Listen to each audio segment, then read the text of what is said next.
ভালো কাজে সরকারকে সাহায্য করব, সকল মন্দ জনস্বার্থ বিরোধী কাজে আমরা প্রতিবাদ করব। মালয়েশিয়ায় বাংলাদেশি শ্রম বাজার একটি সিন্ডিকেটের হাতে তুলে দিয়ে দেশের স্বার্থ ক্ষুণ্ণ করা হয়েছে, এমন অভিযোগ করেছেন বাংলাদেশ জামায়াতে ইসলামী সেক্রেটারি জেনারেল মিয়া গোলাম পরোয়ার। এক বিবৃতিতে তিনি বলেন, মালয়েশিয়ায় কর্মরত বাংলাদেশি প্রবাসীরা দেশের অর্থনীতিতে গুরুত্বপূর্ণ অবদান রাখছেন।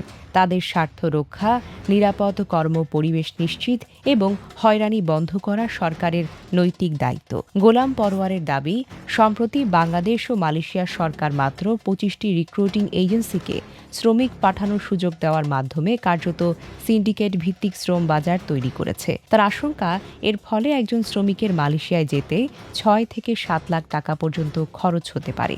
তিনি বলেন, অতীতেও সীমিত সংখ্যক এজেন্সির মাধ্যমে সিন্ডিকেট গঠনের কারণে শ্রমিকদের কাছ থেকে অতিরিক্ত অর্থ আদায়ের অভিযোগ উঠেছিল। এতে হাজারো শ্রমিক ক্ষতিগ্রস্ত হয়েছেন। জামাতের এই নেতা আরও বলেন, বাংলাদেশে ২,০০০-এর বেশি বৈধ রিক্রুটিং এজেন্সি আছে, তাই অভিজ্ঞ ও বৈধ সব এজেন্সির জন্য উন্মুক্ত ও সমান সুযোগ সুবিধা নিশ্চিত করতে হবে।